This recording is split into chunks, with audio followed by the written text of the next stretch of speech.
Yes, nkwaniriza kadde kano wasizo tya wasibyo tya gwe na followinga fa TV jinenkwebaza ne gamba nti kyakola kyamaanyi okubanga wa subscribing ati nonyiga kade mbagamba nti mwakola kyamaanyi okubanga muji followinga bagita fa TV kitalo nnyo mama wa Fik Fameica jukira yafa era ng'onazikiddwa olunaku olwaleero era nga abayimbi bangi nnyo babaddeyo mu kuziika maama wa Fik Fameica ekyatta omukyalo ono kookolo abamu kye bayita kansa omukyalo nabadde nga mulwadde abasinga bagamba nti omukyalo ono ng'abadde erefe ng'abadde nga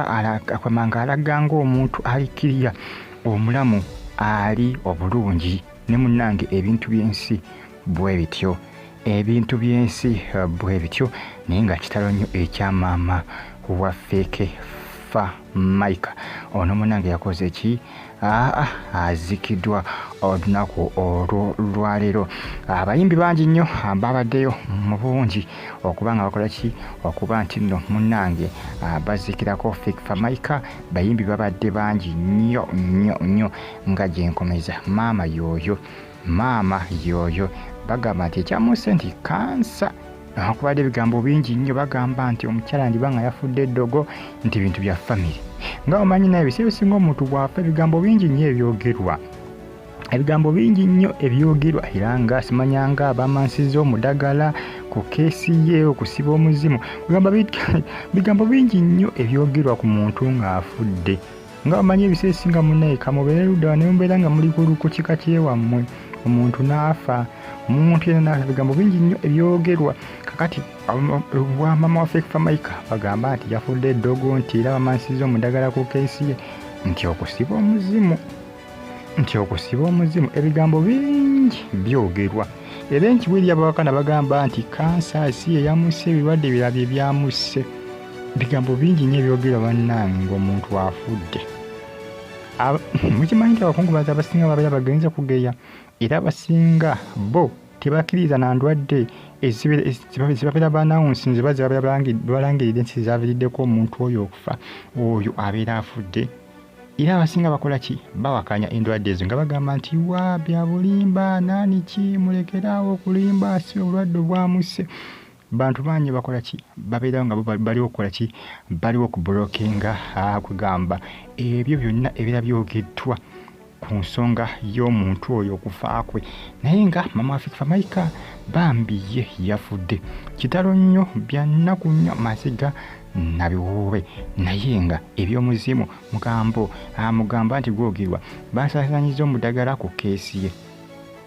okusiba omuzimu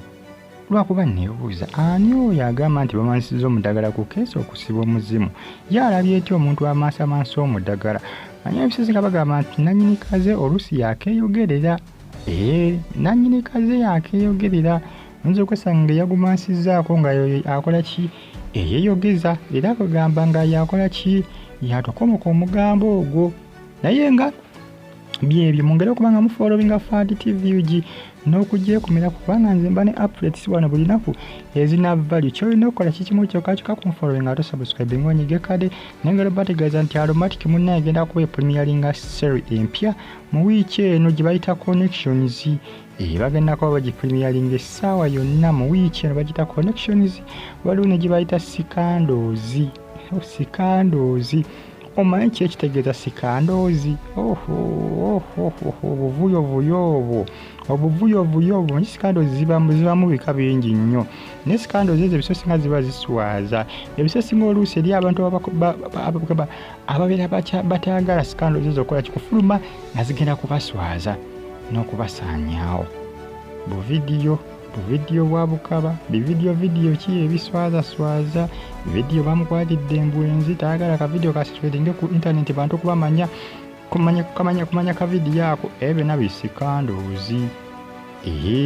byonna bisikandoozi lwaki series bagita sikandoozi ezimu ku series eza Aromatic Entertainment zigenda okuba nga premieringa omwaka ogwa 2026 manyi naku zino Aromatic abasinga badde batuusaako best friends nga basinga mugamba bane twamukoowa twamulaba dda kakati nomunange temusubwa ngusaba following KB ne RTV Uganda now, KBTVUG ne RTV Uganda now, YouTube channel zezebiri ngenda okubanga nteeka reviews ne updates ezikwataganya ku firimu ezo, automatic zagenda okubanga premiering abazanyi abazirimu baani bonna following YouTube channels ezo ebbiri. Bagita Fad TV Gulwanye ne Fad UG News, zino zonteekako mawulire gokka agaba ga trendinga. Fik Fameica awo ng'ali mu ddwaliro ng'embeera mbi gy'alimu, mukazi wattu agenza okufa baaba, agenza okufa ng'embeera munnange yo nga eyonoonese ku sayidi ye, mukazi wattu. Naye nga byebyo Katonda bw'atyo bwe yageze, kitalo nnyo nnyini ddala, bya ntiisa bya nnaku. Abaselebrity bo baziikiddeko Fik bamuziikiddeko ebyaddala ebyalaali, bamuziikiddeko nnyo nnyini ddala nga gyenkomeeza. Bayimbi bangi nnyo bamuziikiddeko, naye nga olowooza bigenda kuba biggweerawa ku sayidi eyo. Just following Fad TV, usubscribinge onyige ku kade negamba nti ne comment section weeryawo sooka onteere obubaka mu comment section ate osobolenga ogifollowinga. Bagita Fad TV, ensonga z'amma Fik yafudde aziikiddwa olwaliro. Omugambo mungi nnyo ogwogeddwa, n'ebyo bigambo byogerwanga ku bafu ab'enjawulo, byogerwanga. Manyi singa bagamba nti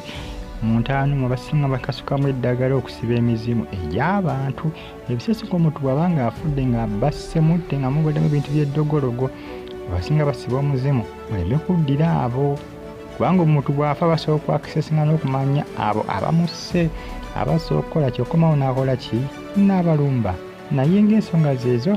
just following, subscribing nga kade kitalo nnyo ekya Fik Fameica Fad TV. Mbaye bulungi, mbaagala nnyo mwenna.